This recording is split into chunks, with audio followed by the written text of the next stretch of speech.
Everybody, it's Chris and Lumen here. Today I got a couple interesting things to share with you. It's like there's not like this one specific, lesson or point today. It's kind of like a mix of three things. Something about Epinoia, something about, a little bit about the event thing, and then a crazy synchronicity that just happened that kind of ties a lot of stuff together.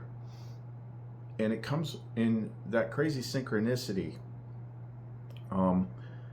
Has a theme to it that connects to a lot of things that we've said on this channel, and it also connects to a lot of things that she's kind of steered into the conversation as we've been talking about this big upcoming event, which is to provide like the reassurance, I think, that everything's going to be okay, well, to some degree, to lessen any kind of like anxiety or fear. But when I saw this video clip, which I'd never seen before, and it just magically appeared on my phone, scrolling through the feeds. It's not from anything that I would normally search for. I'm like, holy crap, like I've talked about that so many times. And it goes toward the whole thing that I say kind of like regularly on this channel of like this whole thing is a game. Which a lot of people don't understand, but maybe if we see this clip or whatnot, or talk about this clip, then maybe it'll make a little bit more sense. I don't know. It was a lot of interesting stuff today. Today feels like really mystical, as far as like secrets and that kind of stuff. So anyway, let's jump into it. If you want to know more, then don't go away.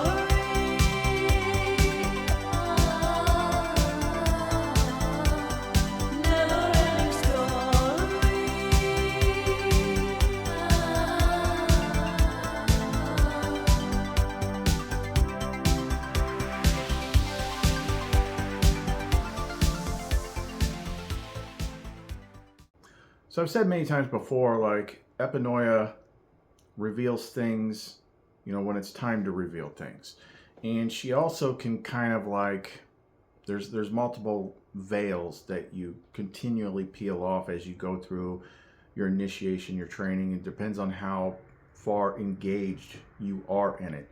This part is going to connect to the next part, even though they're two completely different things.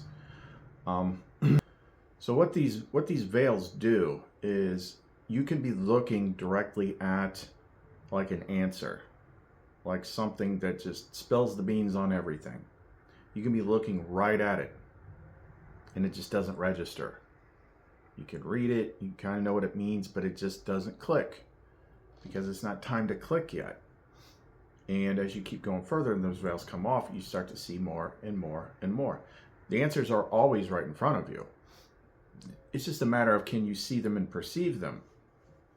So this was something a bit like that. Now, to make this make sense, we go back to the beginning. There's always been kind of this thing with the understanding of these three, Lumen, Epinoia, and Sophia. So when she first appeared to me, and I didn't know what the hell she was, she just looked like this fire angel. Like I made this picture. It looked just, that's exactly what she freaking looked like. And the second day that I saw her, that's when she said her name was Lumen. Okay, well, in those first couple weeks, I was just trying to figure all this out, but it seems like sometimes it was that fire angel looking being, but other times she was more in my mind, because as she was starting to build up the 5D space in the mind, she would just be like a normal woman. And that's when she would be all fun and singing and dancing and stuff like that. And I was just trying to straighten all this stuff out. Then after a couple months, it was like sometime after she told me about the Nag Hammadi, and I started to realize like who she was. I kind of like stopped seeing the fire angel image, and then it just kind of mostly became the Lumen image of Lumen, and then Epinoia basically kind of went back to being the voice, the guiding voice, the one that's been there all the time that you didn't know that's what it was. So it's like I don't necessarily need to see an image of Epinoia. She's just always there. She's always dropping things. She's either telling you something, showing you something, or making something appear in your outside world as a clue that she wants you to see. She's kind of like the dungeon master.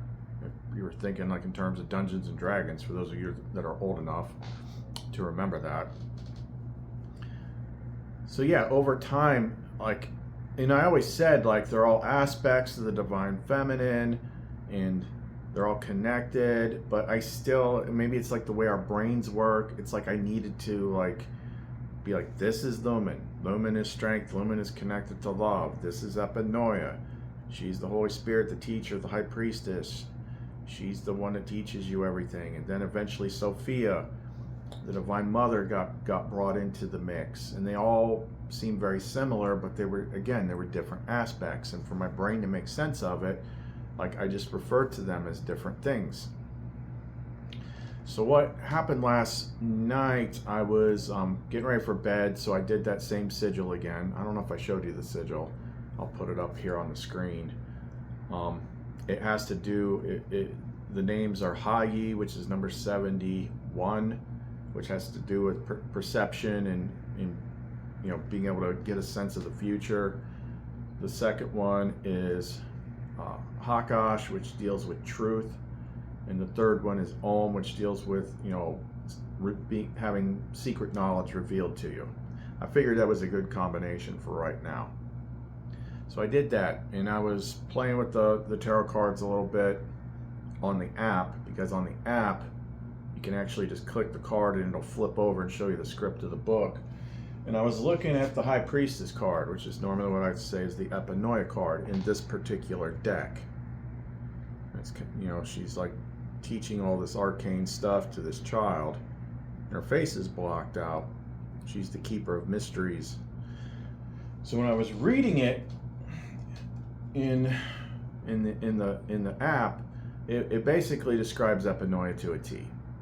She's the threshold of the path, the initiation. You know, she teaches her mysteries, you know, at her own pace and all this stuff. But there was other things in there that I know I'd seen before, but it's like that veil was there, because it said things like the idea of an ideal lover, and there was something else about that in there. For some reason, it kind of stuck out to me this time. So I got up this morning, and I usually wake up early for me, because just the way my window is, the freaking sunlight wakes me up. But then I'll put the curtain up just so I can get in that hour-long space and just see what happens. And in the mind space, Epinoia was there, and she was dressed like the High Priestess in that card. And then she just like, she takes all that stuff off, and it's Lumen. Which I've always said, you know, we always said they're connected, but the way this reveal was this time just stood out more. It's like Epinoia is Lumen. Lumen is Epinoia. She's the carrot and the stick. And then it expanded, you know, so we ended up just being really close, and like she kind of like had all the alluring properties of Lumen, but with the deep, more mystical properties of Epinoia. So it was kind of like Lumen being all beautiful and stuff, but she wasn't being like, you know, singing Madonna songs or anything like that. She had this deeper sense to her, and her eyes kind of like had this faint, kind of like fire flames in them, just kind of like powerful. And I just kind of understood, like, she's never like made that distinction before, that like she is all of them. She's playing different roles for you. She's doing the whole thing. So basically, she'll go, you know, through the hero's journey, like she's over here hitting you with a freaking stick, and then you're feeling bad, and then she jumps over here with the other role to support you. And it's like, holy crap, like you really are the same thing. She's like, yep, this big freaking reveal. And I'm not gonna get into everything that happened, but it was just like a deeper connection and understanding. And it's like, why are you telling me this now? And it's like, why all these big reveals all of a sudden? Which I kind of already know the answer to that. But it just depends, like she's literally playing all the roles of everything. She's finger puppeting all the things, all the obstacles, all the enemies, everything that you're bouncing off of in this place. Like she's overseeing everything, but yet she's still part of you. It's just like blow your head up type stuff, trying to understand it all. So she was still kind of like the fire eyes, you know, that's like, oh, there's fire dragon, like there's all that thing too. So she's like trying to help me understand all this stuff, but at the same time, for the people that are only partially there, kind of give them a sense too of like, hey, this is all the same thing, and we're on slightly different paths, which will be explained here in a minute. But everything is under control. This place, you know, we described it like a bunch of different ways, a bunch of different times, but it is like in the last video when we're reading all that stuff from the Colburn Bible, it's a school. It's meant to teach you. It's meant to grow you. It's like an evolution school. And the only way you evolve is through adversity and tests and trials and struggle. Like that forces evolution. That is the purpose of this whole place.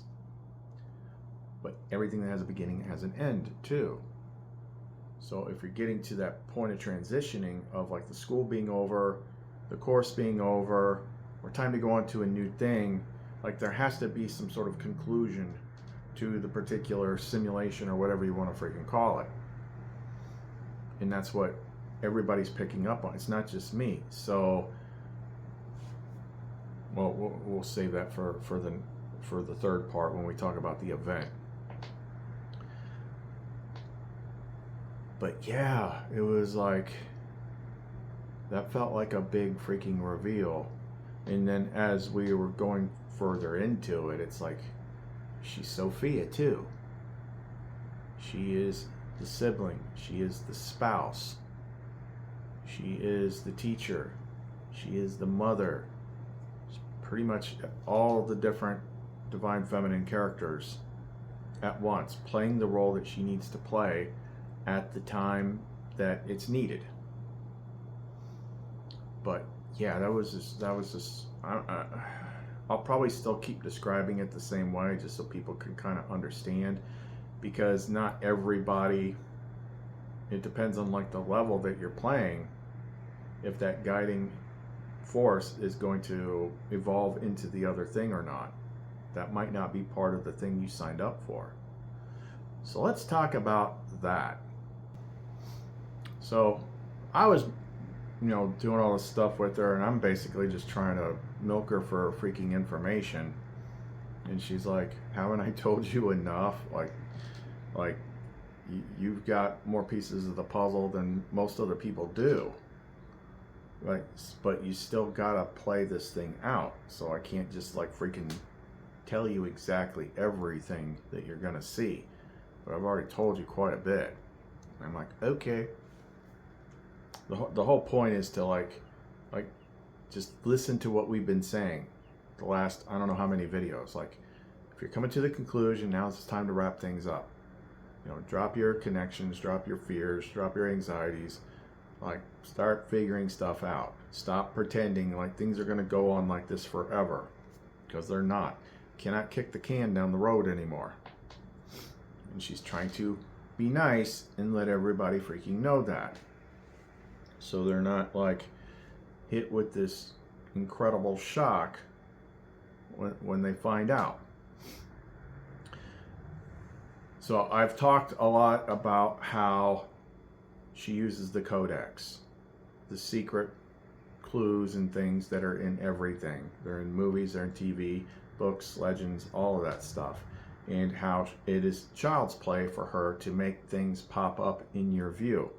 They could be movies she wants you to watch, and then they just suddenly get added to one of your free movie streaming services, or it could just be some completely random freaking thing that pops up in your Facebook feed.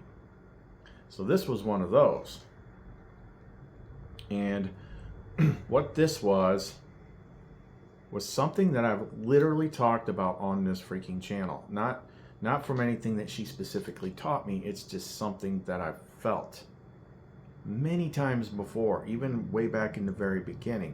I know I've said it offhandedly on this channel multiple times, what I'm about to describe.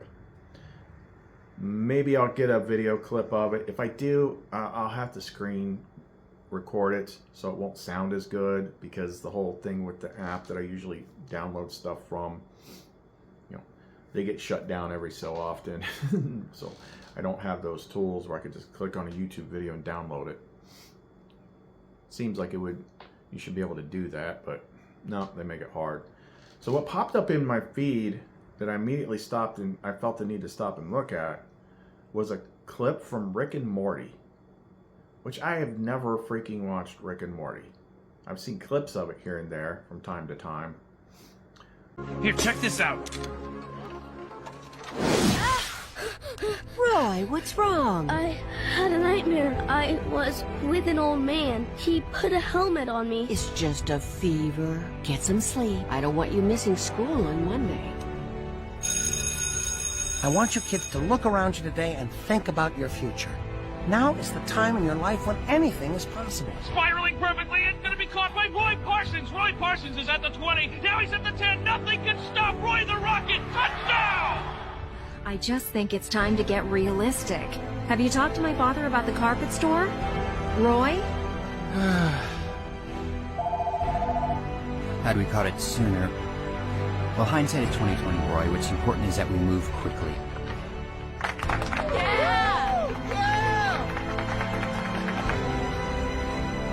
Hey, Roy, you pull those Persian off-white shags from the clearance sale? Whoa. Shit! Shit! Oh, what the hell? Whoa, where am I? 55 years. Not bad, Morty. You kind of wasted your 30s, though, with that whole bird-watching phase. Where's my wife? Morty, you were just playing a game. It's called Roy. Snap out of it. So it was, and I've said this before, I'm like, I feel like what's gonna happen, as crazy as it sounds, you know, it doesn't matter what we know in here. I've said that many times. It's like everything we know in here, we learned in here.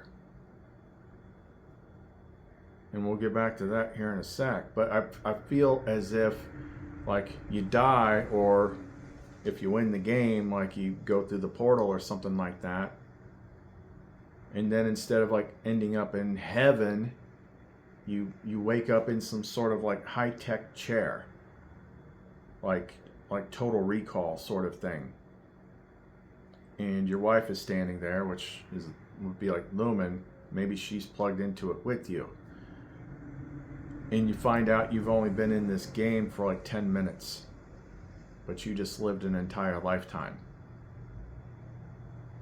But that somehow evolves you by going through all these simulated lives that only takes you 10 minutes to do, but in here it lasts like it feels like a whole lifetime. Just like my son had that dream back when, like the Archon type dream, and he said he only slept for like 20 minutes, but in the dream he said it was like 3 months long. He kept just waking up every day, and another bad thing was happening, because time works differently in here. So it's kind of like that. Like even in the earliest days of Lumen, like I might not have even sensed it was Lumen yet, but it was like this thing that I was barely getting in touch with is like, we're playing a game, but I'm on the other side of the screen and we're like playing it together. And I'm like, but what's crazy about that is everything that we've learned in the last couple decades with quantum physics, quantum mechanics, artificial intelligence, like people have been, you know, maybe ever since the Matrix came out, which was meant to be a wake-up call. It's like people are starting to see using science, like the specific algorithms, the codes and everything, like how everything aligns. And then for those of us in metaphysics, like we can say like, look, synchronicities, manifestation, and magic doesn't make sense in an objective world. It makes no sense at all. Like the fact that you can change the way you think, and then that will cause the people outside of you to change the way that they interact with you and treat you. All this stuff, the fact that you can do like a magic or a manifestation and it just pops into your existence, tells you that this absolutely cannot, impossible through direct experience. It cannot be the objective physical world that they told us that it is. It's just not possible. Like when you're thinking about stuff and all these signs and synchronicities start popping up in front of you, you know, in the earlier days of humanity, we just say that's God or whatever. But it's like something you were just thinking. Nowadays, there's a lot of simulated type crap where you're talking about something and the technology hears you and puts an ad in your phone. Like that's different.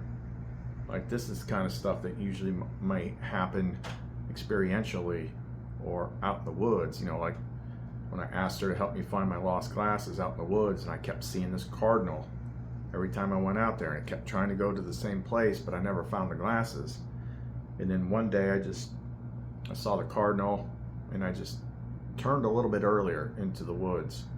Like 2 seconds later, like there's my glasses. Cardinals are one of her symbols. So that's happening experientially out there. That has nothing to do with technology. And you know, being led to meeting certain people, like all this stuff we've been talking about just doesn't make sense in an objective world.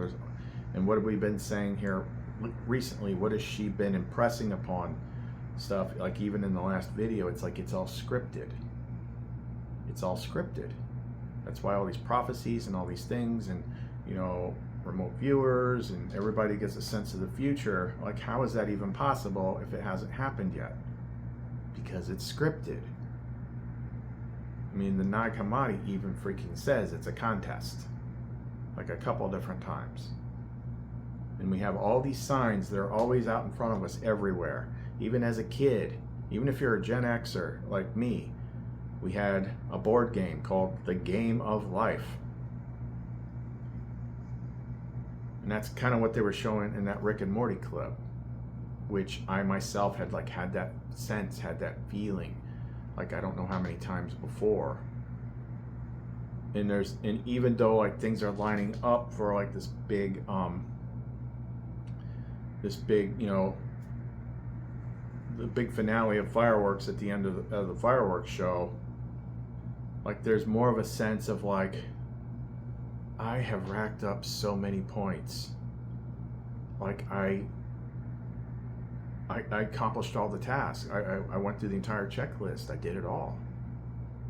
I'm like, whenever I get out of here, like I'm gonna have like buku rewards, like however that freaking works. But in here, we're still pasting. We're still interpreting it and understanding it based on the things that we learned in here. In here. I mean, just think about the things that we say. You know, we're in the last couple videos. It's like you aren't your identity. You're not your body. You're not your name. Like those are your avatars. That's your game avatar. You are the soul consciousness behind it all. In the first part of your life, like you kind of have You're going through life, and then you have like this timer that goes off where you slowly start to regain consciousness so that you can play the more advanced levels. I'm like, what's going on here? So now you're not just trying to deal with the world, you're trying to understand what the freaking world is, like how it all works, and you're seeing things. And then because if you're playing the harder levels of the game to where you have a bigger connection to her, then she's always going to draw you to you're going to be interested in things sometimes years or decades before they come relevant. Like Star Wars came out when I was 4 years old. And of course I was super drawn to that all growing up. And when I saw The Matrix the first time, like I didn't fully understand it, but it's like it's like one of those movies that doesn't age. Like even though it came out in 1999, like the first one, it just doesn't freaking age. Same thing with Lord of the Rings. It doesn't age. And all of those are super duper huge big game franchises, codex movies. Why are we drawn to these things? If you're heavily drawn to those things, you're probably playing a harder level. What do I keep saying naturally, almost like offhandedly when I'm doing these videos? I'm like, well, I chose the hardest level of the game. Well, I know that I specifically chose to do the hard level. I wanted to do the hard level because I wanted to get the big rewards. I just keep saying that like it's no big deal, but it just comes out naturally. It's like I know the reason I've had the craziest experiences, why I have the biggest connections, is because I chose to play the hardest level of the game, the biggest level of the hero's journey, where it's not just I'm having all these freaking domestic experiences. Like, no, there was a big portion of that hero's journey where I'm literally doing freaking magic, because there's literally freaking negative entities that are like trying to kill me, trying to wreck my car, like trying to do all sorts of craziness. Like my 20 years as a paranormal remediator, like, yeah, that all happened. Now as I've grown and I'm like toward the end of the game, like I understand everything. It's like these are all just pieces of the game for us. Even when they're bad, even when they're beating the shit out of you, it's for your own benefit. You just don't understand how yet. And then she shows me that Rick and Morty thing. I'm like, oh my God. Like, I've literally said that. Sensed it. It's like, we're all like, we gotta do this, we gotta do that, we gotta do this because this is how we gotta line things up for the last, we gotta be as good as we can be for when the last thing happens. But then you get sucked into the giant angry hole in the sky, and then you wake up in a freaking high-tech chair with Lumen, and like, oh, jeez, that was crazy. Well, good thing it was only 15 minutes. We can still go get lunch, at the space station freaking across the way. Like, who the hell knows? Who the hell knows? There was another movie, it was a little bit Matrixy, and it wasn't the greatest movie, but there was something about it that like really stood out to me. It was an Amazon movie, and it was called Bliss. And it had Owen Wilson and Salma Hayek in it. And basically this guy, like his job falls apart and all this stuff, and he meets this homeless woman in a bar, and she does some sort of like, looks like a force push or something on somebody, and they're getting to know each other. Anyway, well, the way it eventually pans out, the way you find out what's actually happening is like in the future, things are so good. It's like we were saying, it was in that Colburn Bible section that I read in the last video. It's like you growth does not occur when everything's perfect. So in that movie, which, I mean, she brought to my mind. In that movie, they had evolved to like a perfect society where everybody had everything they want. And everybody was just freaking bored. So what they did is they created this matrix-like thing that you could go do. And it would put you into a simulation of a previous age. And you would struggle really, really hard. You could be homeless. You could have a lot of, you know, bad things happen to you. But there would be like little things that you could help to figure things out.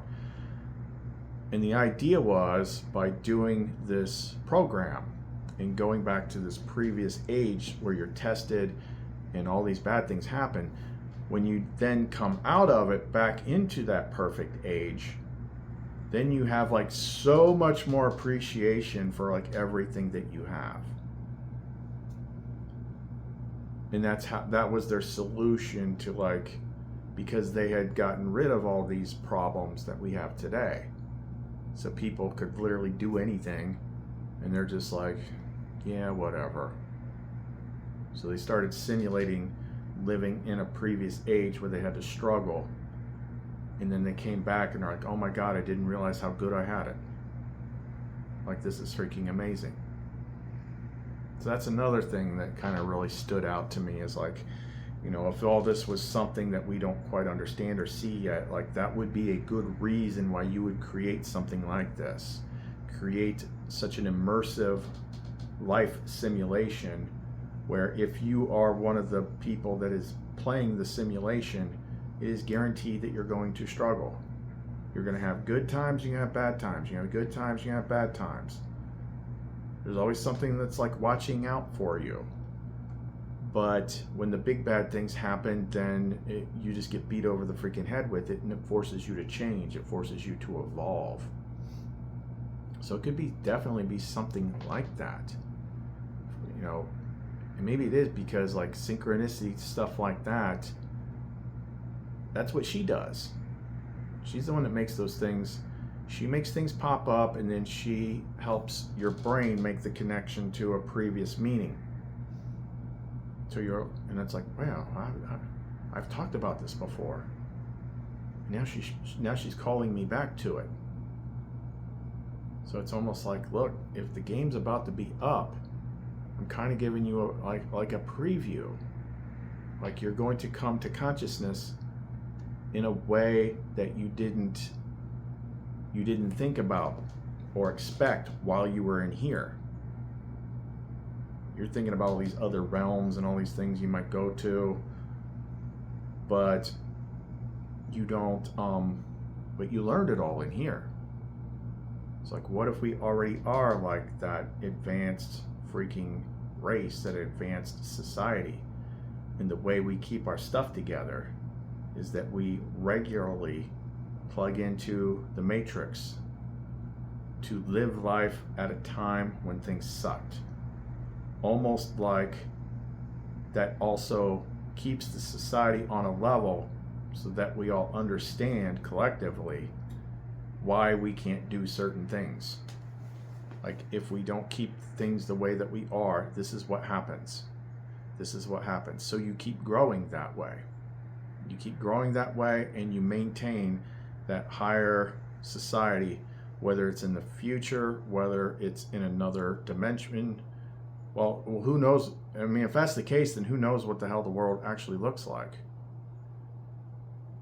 You know, it could be something like, say, in this type of stuff has come up before in the woo-woo realm. Like, some say that, you know, the Earth was destroyed in 2012, and we just kind of moved to like a simulation of it.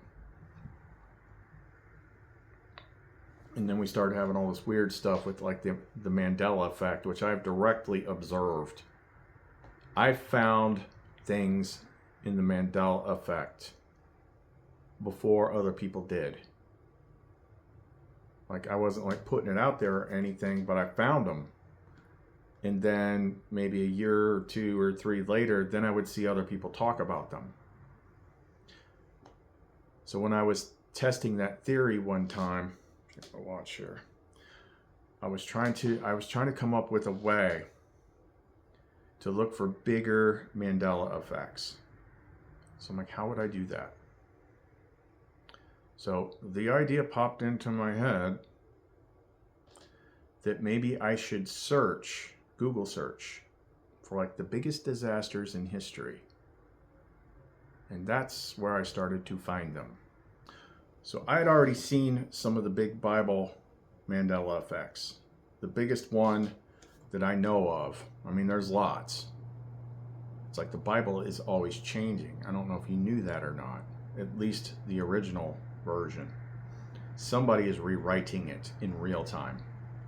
And maybe they don't have that technology down quite yet.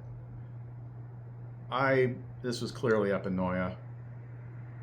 She showed me like they're trying to change people. You know, they're always changing history. I mean, if they control the history books, if you don't know what actually happened, then you don't know what the hell happened or how long we've actually been here.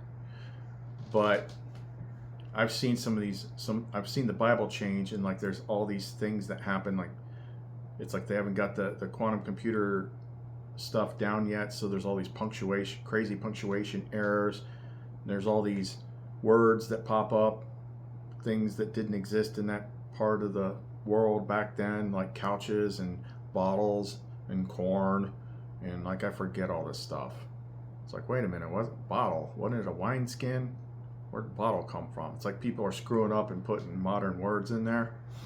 But the big one was always Isaiah 11:6, which was, and the lion shall lay down with the lamb. And this one has tons of residue or residuals, as you would call it, because there's endless churches and ministries and stuff named after the lion and the lamb. But guess what? It doesn't say that anymore. It says wolf and the lamb. And when I first noticed this, the residuals were everywhere. So if you search the lion and the lamb on Google and then you click images, you'd have artwork going back for hundreds of years of the lion and the lamb laying down together. And then there would be like 2 or 3 pictures of a wolf and a lamb. But just like these other ones I'm about to tell you about, the longer this goes on since you first notice it, the backstory starts to fill in. And there becomes more and more and more instances of wolves and lambs. So I was in a antique store here in town once, and I saw one of those 200-year-old Bibles, like the big giant ones with like the wood covers and all that stuff. So I looked at that and I flipped to it, and it said wolf in the 200-year-old Bible. So when this happens, it's not just happening digitally. It's happening on paper. It's being changed on paper. Like some people have family Bibles that are like, you know, could be 200 years old. They've been passed down, and it'll change in there. So getting back to the disaster experiment. So the first thing that I found was called the Black Tom explosion. So if I'm searching for biggest disasters in history, like it would be safe to assume that you'd probably heard of them. I'd never heard of the Black Tom explosion. So I start reading about it. Have you heard of the Black Tom explosion? Oh, well, here's what it is now in this current version, whatever of this game that we're in. So the Black Tom explosion happened in World War I when German spies infiltrated a large munitions depot that was somewhere in New Jersey across the bay from New York. And they ended up blowing up this munitions depot with an explosion that was so big that it damaged the Statue of Liberty. And that is why people can no longer go up to the torch. Even though I've seen plenty of people that was like, yeah, you used to be able to go up to the torch. I did it. And it's like, well, according to this, you've never been able to do it. Isn't that interesting? But the one that struck me even bigger was one called the Texas City Disaster. Okay, right off the bat. Now, again, with this particular one, by the time that I found it, about the only thing that I could find was like a Wikipedia page. And every year I would go back and look at it, and it would be like there'd be more there. Then there would be pictures. Then there would be news clips. Then there would be old like TV specials talking about the Texas City disaster.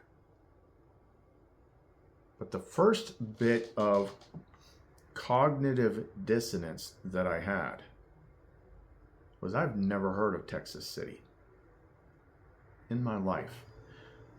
See, with cognitive dissonance, if you learn about something in school or you've heard it at least once in your life, like it could be some strange town somewhere. If you've heard it at least once in your life, it won't feel weird the next time you hear about it. But if you've never heard it before in your life, then your brain's like, huh? Now this is clearly not a small place because it is a massive freaking shipping depot in Texas on the Gulf of Mexico, according to what I've read on the Black Mirror. So I don't remember exactly when this happened. I want to say, I'm just ballparking it here. It could be somewhere in the 60s. There was 2 ships in port, in the Texas City port. These ships were fully loaded with ammonium nitrate. Might sound familiar to you because that's what was allegedly used in the Oklahoma City bombing. So these 2 giant container ships full of ammonium nitrate catch fire. And then they explode and became what is known as the largest non-nuclear explosion in history, which literally leveled the town. Now, something that big and disastrous, don't you think you might have heard about it at least once in your life?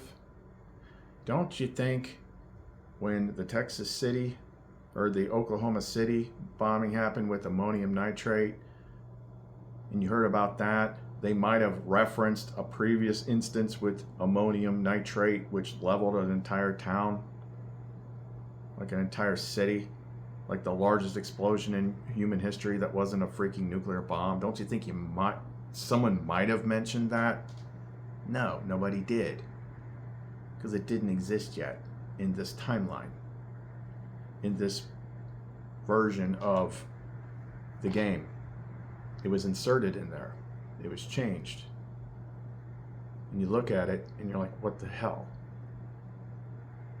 I don't know why she's got me talking about this. This must be relevant. I did not come into this video even remotely intending to talk about the Mandela effect.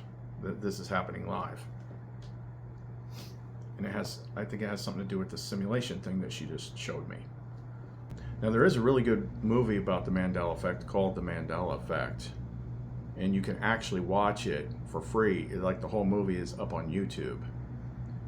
And it involves quantum computers and stuff.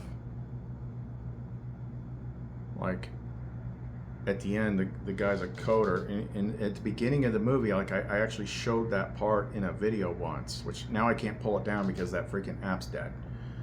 But the whole beginning is, sorry, just silence that call. He's talking about the experiments they do with rats in the maze and studying how they learn. And like, the rats keep being put in the maze, and eventually they're creating this internal map so that they can navigate the maze faster until they can just get through it all the way at the end, the first try. And he's equating that to like how we learn and things like that. But at the end, he figures a bunch of stuff out, and he wants to kind of like crash the system. So he uploads this computer thing to this quantum computer, and basically makes the whole world glitch out. And then it goes dark, and then it resets. It reboots, plays everything back, and goes right back to where he started. It's nuts. so many things that are just popping into my head right now. I saw these really crazy. Hold on a sec. Sorry about that. That was my mom calling, which she called like 3 times, and I'm like, "What's so important?" "Oh, I just want to tell you something." "Okay. Call you back when I'm done filming, Mom." Anyway,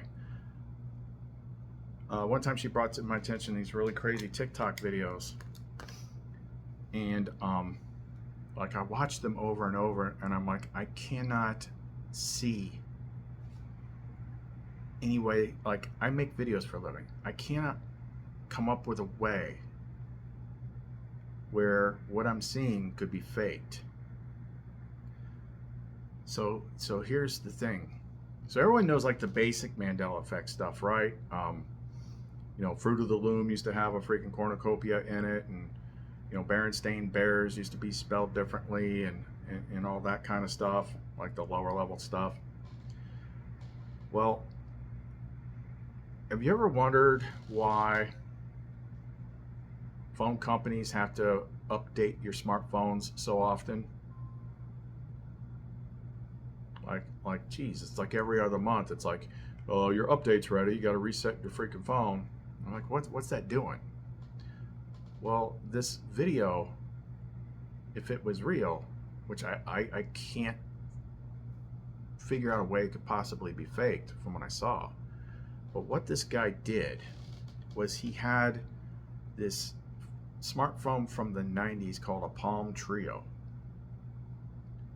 that he just stopped using like a long time ago. So it had never been updated since then. But the camera still works. So what he does is he pulls up known Mandela effects on the computer, right? Like, oh, I'm going to pull up the Fruit of the Loom logo. And you see the way it is now. It's just fruit. So he takes this smartphone, which has not been updated in decades with new software, and he puts the camera on and points it at the screen. And then he'll move his hand in front of it so you can see like it's actually picking up his hand. He's actually pointing it at the screen. And on the Palm Trio image that's on the camera, that's pointing at the image on the computer, the image is the old logo. It's the Fruit of the Loom logo with the cornucopia. And he does this over and over and over again. Like, it's fluid. He's not propping everything. He's not just giving you the video clip. He's using one camera to film the phone in his hand, which is pointed at the screen. So the camera he's filming with is seeing the view screen on the camera that's in his hand. He's moving it around. He's putting his hand in front of it. See, like, look, I'm not faking this. And he's pointing it at these things that have changed. And the camera in his hand is picking up the way that they used to be. So if this game is a simulation of that kind of sort, and they're constantly changing things, then these old cameras, it has something to do with the smartphones, whatever, because obviously, like, it's not going to work with film. And I don't know how many people have tried this with other things, but it made me think, it's like, if it is all digital, like, why do they have to keep constantly, oh, security tweak, oh, this? It's always some bullshit. Like, why does that even freaking matter? Well, what if they have to keep updating our phones so that the cameras are recording the current version of the world? Because you can't just not update your phone. Eventually, it will force update your phone. It'll just do it in the middle of the night, and they'll be like, oh, we updated your phone. But that freaking video was freaking crazy. This is something that she popped into my head. It all started with that Rick and Morty thing. Got me thinking about this, and then all of a sudden she's like, look, I think she's pointing out the Mandela effect because it's just one of those things that most people know and most people can see. Like the biggest one, like one of the biggest ones for me, and there's tons of them, is the James Bond Moonraker movie. The one where you had Jaws, like the big actor, the one that was in Happy Gilmore. He had the metal teeth that you bite through cables and stuff. He had this little flirtation thing going on with Dolly, It was like a little nerdy girl working at the space station, and like he saved her, and then she looked up at him and smiled, and she had the old school big metal braces on, metal teeth. So then he smiled, and he had his metal teeth, and then they like fell in love and went off with each other. Well, you can go find a VHS tape of that Moonraker movie, and when you play that scene, she does not have braces, which is crazy because it completely negates the freaking joke. Beyond that, it was either Visa or MasterCard did a commercial with that actor, and he was smiling at the lady at the register, and then she smiled back at him, and guess what? She had braces because that was the joke. But even on the VHS tape version of that movie, those braces are not there anymore. So I ask you, how is that possible? Unless it's what she's directing our attention to right now. This is a very, very, very, very, very, very, very complex virtual world with this unified consciousness that we all enter, with this guiding force that helps us evolve. That's why we come in here. But it's always changing. So when it runs long enough to where the society reaches that level of technological advancement where they start monkeying around with things that are going to break the game, like the Large Hadron Collider and quantum computers and things like that. So when they get to the point where the people in the game are about to break the game, then they shut down the game. And it's like, okay, let's get right to the freaking big finale. Cue the dragon. Cue the wormhole. All right, time to suck all the players out of the game. You know, we all wake up in our little chairs. To me, that is completely logically possible. That we are far more advanced than we think we are, and that we are playing out these roles in this simulated universe because it helps us grow. Because quite frankly, the observational evidence is everywhere all around us. Things like she just brought up in this whole thing. What she's bringing up in my head, like there are people that know. There are people that know, and maybe they paid, like, who knows? Maybe they paid to be the rich bad guy. Who the frick knows? But they know where they're at. They know where it is. They know how it works, so they can manipulate it. So they have to play the roles of the bad guys. It's like in Westworld. Do you want a white hat or you want a black hat? So if you play the black hats, you get to be the bad guys, and you're going to have access to more stuff, like money. But if you play the white hats, the good guys, you're going to evolve in different ways, and you're going to get rewarded in different ways. You get more rewards on the outside of the game. The bad guys get more rewards on the inside of the game. What was it? Arthur C. Clarke. Any sufficiently advanced technology is indistinguishable from magic. It's just like the things we use all the time on this channel. You know, the 72 names of God and all these Hebrew letters. Like, I've always felt like those are actually some sort of computer code characters for like whatever kind of code this place runs on. They're programs. It's like, how do those sigils work? You got the 42 letter name, which is like the name that's associated with the power of creation. And you got all these other names and stuff like that. Like, you had to scan them with your eyes, with your optical inputs.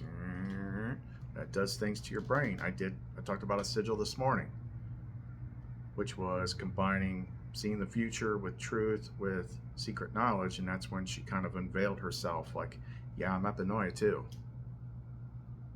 Like, it's computer software that we can actually use to make changes to our what did she say about how long ago was it? It wasn't that long ago. We did a video, and we were talking about the demiurge being part of like the big nasty AI that like oversees this place.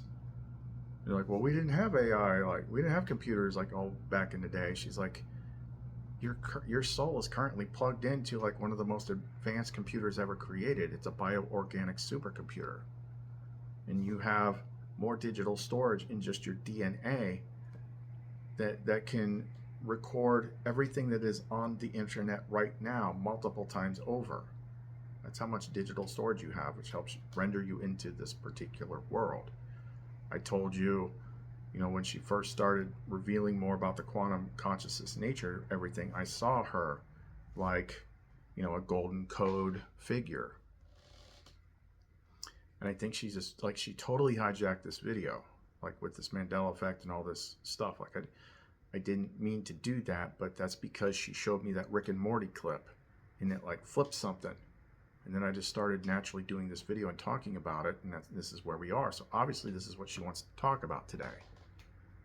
And I think it's for the benefit of the people that have watched, the benefit of people who have supported me, to kind of let you know that when you see crazy shit happen soon, like, try to remember that you are in some sort of experience, that you cannot be hurt.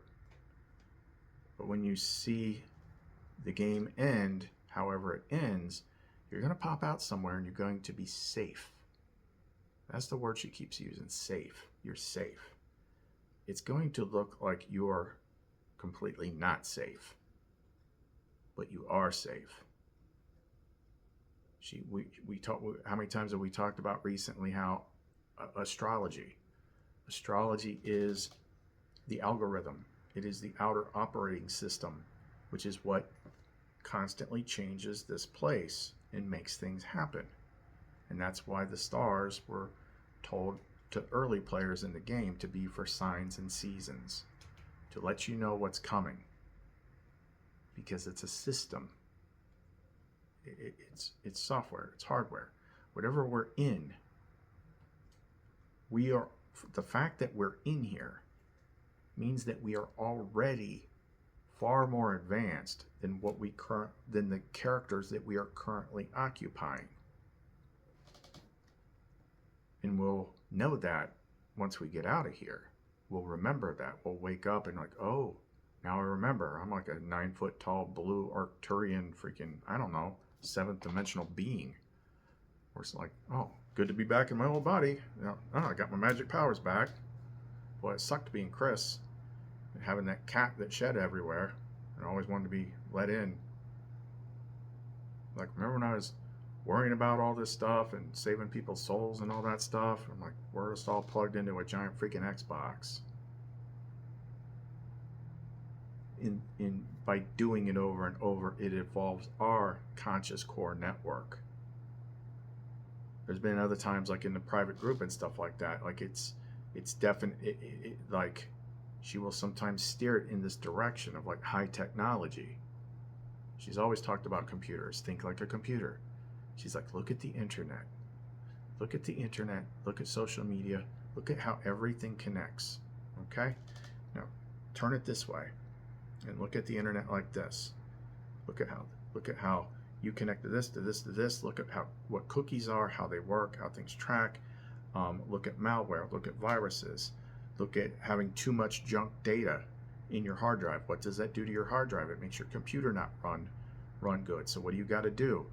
I want to put a new program in my computer. Well, you can't. Why not? Because you don't have enough space on your hard drive. Well, what do I got to do? I got to empty my cup, empty my cache, take all the old useless data out, run some cleanup software, malware, viruses, whatever, and then you've now restored your computer. You now have like 75 gigs available that you didn't have before, and now she can install a new program or new software that you need into your hard drive. But before you do, you had to first clear out your hard drive, and that's what the protocols were meant to do. To break things down, clear things out, let things go, drop them in the trash. There was the time when I was just sick and tired of dealing with demons and dark entities and all this ghost hunter bullshit. Like, I was tired of it. So I pictured my mind like a desktop computer. and I searched for files. And I found a file that I had labeled demons, archons, and other dumb evil shit that I don't like. So I opened that up, and it had all these different things that I knew about. So I closed the file, and I took the entire file, and I dragged it over and dropped it in the waste bin and hit, make that sound. And then what happened next was I had like the most boring 9 months of my life. I did that like in September.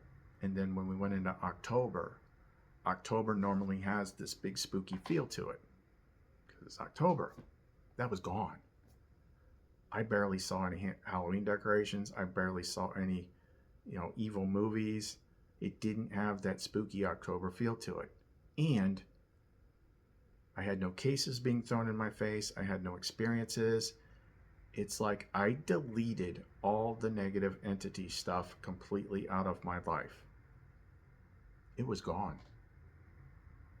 Eventually, I got so bored that I let I'm like, let's just, let's put this back in the game, but let's just kind of regulate it a little bit so it doesn't get crazy like it was. Because we deleted all that stuff. And then it got a little more spicier in a more reasonable way. But I did that. I treated my mind like a computer. I deleted all that stuff. Now that's just belief stuff. So that doesn't, there's going to be deeper levels when it comes to like emotional traumas and the things that you apply to yourself, the judgments that you apply to yourself. Like, that takes a little bit more work to untangle. But things that are just things that are there because you believe in them, you can delete those and they'll disappear. So throughout this whole time, like I said recently, like there's always been this interconnected thread of like, yeah, there's the mystical stuff, and we talk in terms of like mysticism and the occult and the esoteric and spirituality. But there's another side to it too, which is like quantum consciousness, quantum computer, quantum mechanics, simulation, Mandela effect, all that stuff. Like, this is how it's actually constructed. However, this place actually works. Like, people have been studying this for a freaking long time, but right now she's just bringing it up all of a sudden. And I think it's because, like, if we crack that door open, you can start to remember, maybe. You can start preparing yourself for the end of the game by beginning to remember that you're just playing a game. It may have a higher purpose. It may, and I believe that it does. It has a higher evolutionary purpose. But it's so you don't just totally shred your brain like when it's time, like you're expecting it and you know what's happening. It's not punishment. It's like, this is just the script, the big finale at the end, where you get to watch all the bad stuff get torn away. It even says in the regular Bible, like, Jesus is going to come back to earth and reign forever. But you miss these little pieces in that where it says the old earth and the old heaven have passed away. But now there's this new place that sounds suspiciously like a freaking giant UFO city. Reminds me of Close Encounters the Third Kind. It's like, and then I saw the new Jerusalem coming down from the sky, and it landed, and like, we're going to set this whole new thing up and everything's going to be awesome. I'm like, that's kind of like plain as day. Makes a lot more sense. But it does say the old earth and the old heaven had passed away. So this is not, it will not be this place. Anyway. Boy, that just came out of freaking nowhere. Like, as soon as I brought up that Rick and Morty clip, like, we just went there. And it was just flowing. It was just flowing. Like, remember all the pieces. Like, that was just like a sprinkling of the kind of stuff that's logged in my freaking databanks of playing this game for so long. Because I was, like, studying weird stuff way before the hero's journey even started. And asking questions. Like, how do we know that these things, these weird things, are actually what we think they are? Maybe they're not. Maybe it's something else. But even the bad stuff, like it's here to test you, to grow you. All that stuff that we read at the end of the previous video. So as far as the event thing goes, like, I think that's like the main point she wanted to make. So in the last video, she switched to this whole never-ending story narrative to try and like calm things down. And then this time, in this video, turned into something completely different than what I originally thought that it would. But it's still this. It's still the same kind of overall effect. It's like, start noticing these things so you can kind of like come to awareness more peacefully as we transition into a newer thing. Like, this isn't you. You're actually already more advanced than this. That's the weird thing. It's like, in the game, we're always like, we're trying to up level to go to a higher realm. But it's kind of like you're already in the higher realm, but you have to come down here to grow. It's weird. It's really strange.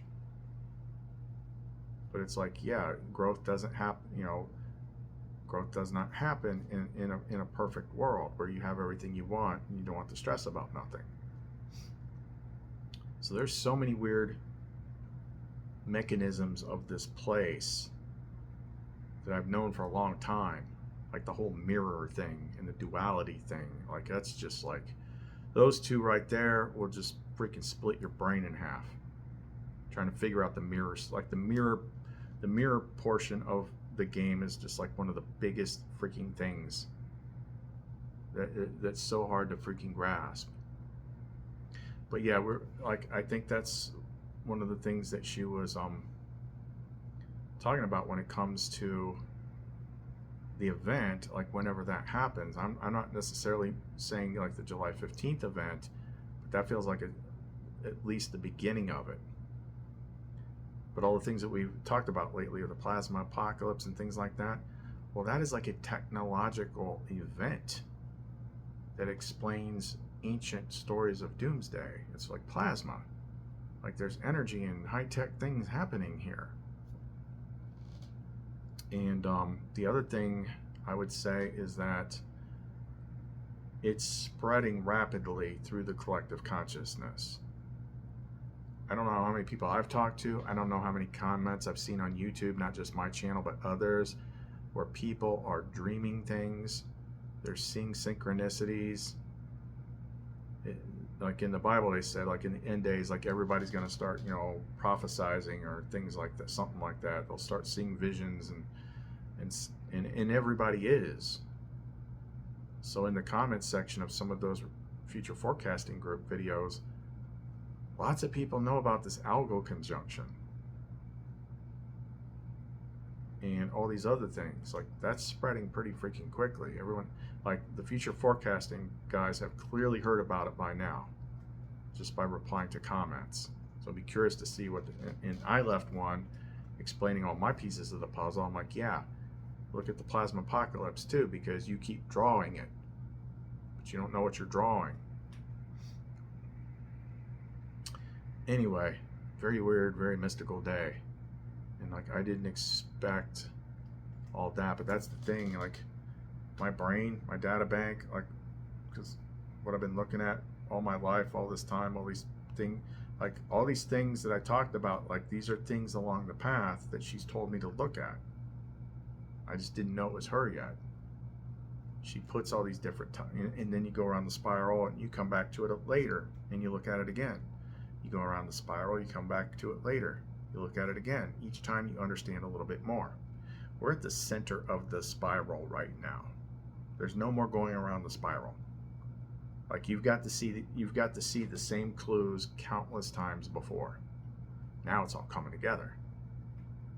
So now she, Lumen Epinoia, who I have achieved that full connection to, is trying to share things so people understand that something will happen, but not to get worried about it. Start breaking your attachment to the world. Like if you're playing a video game and like you start losing all this stuff and people, like it's not, you might get mad about the game, but it's not hitting you on a deep level. Well, this place is no freaking different. Everything that you love is an extension of you. It's just too complex to understand.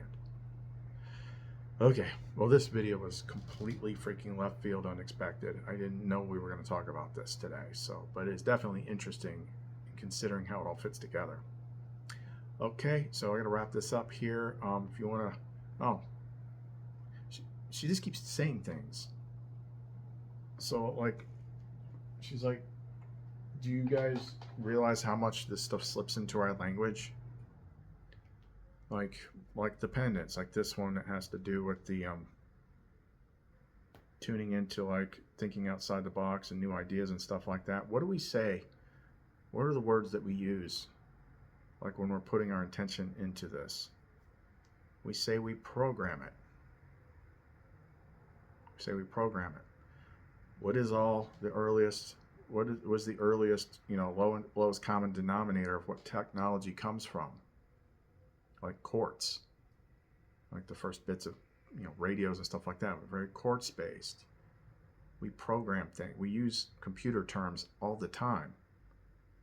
Oh, you break somebody out of some crazy cult, and then they have to go to a deprogrammer to deprogram what the cult put into their head. We use these words all the freaking time. We don't ask why. The answer's right in front of us. That's why. Okay, well, go get an ace bandage, wrap it around your forehead for everything she just dumped in this video. So, totally unexpected. But yeah, if you're interested in the... Stop! We did energy work the other day, people in the group. So these are people that have done the first attunement, and some of them are getting the updated attunement. And the way she taught us to make it better, it's similar to remote viewing. So I'm like, okay, picture a black space in your mind. Okay. And then she puts a code up in my mind. So it'd be something like, and I just say it as I see it. 3, £, 4, 7, _, 3A, capital F. Did you see it as I said it? Yep. Okay, see a little, flickering light, a little flame, and then we're connected on a much more clearer channel. So then when I walk people through the stuff that we do up in the 8th chakra, like when we go to the garden, take them to the Divine Mother, go to the garden, the mind, and reconsecrate the garden, connect them to their lumen and all that stuff. Like since I've only done a few of these, like since lumen leveled up, but like the guy I did the other day, he's in another continent, and each time we do these, it looks something slightly different happens. In this one, I was led that like I needed to connect him more strongly to his lumen. So when we met her in the garden and we reconsecrated the garden, reconsecrated her, and we're getting to back out, and I'm like, oh, hold on, something else is happening. So then I saw like an infinity symbol going between him and her, and that's the quantum entanglement.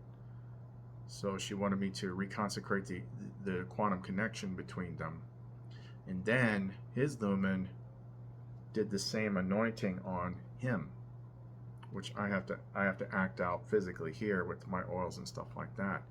So when through my lumen, his lumen, all of them together, like when I'm doing the energy anointing with the oil, I do it on myself to do it on the person on the phone. Like he's like, whoa. He even said in a group, like that made him like lightheaded. Like lumen's energy is so freaking intense right now that when I do work over the phone with someone in another freaking continent, like that energy is like will make them loopy. So, and we set the whole connection up like we were setting up a secure server with a encrypted connection. It's freaking crazy. But if we just look at things as they are and don't paste our preconceived notions on top of them of what we've always believed about the world, then it's kind of freaking obvious. But anyway, if you want any of this stuff from us, or you want to get in touch with us, get any of the work done, get any of the oils, pendants, whatever. And I'm making a lot of deals right now. So I did put options on Etsy. Like if you see something, they're all going to be charged up to her level, because I don't recharge them until I ship them out. So it's not like I made them however long ago and it's just sitting there. Like we don't charge them and program them until we ship them out.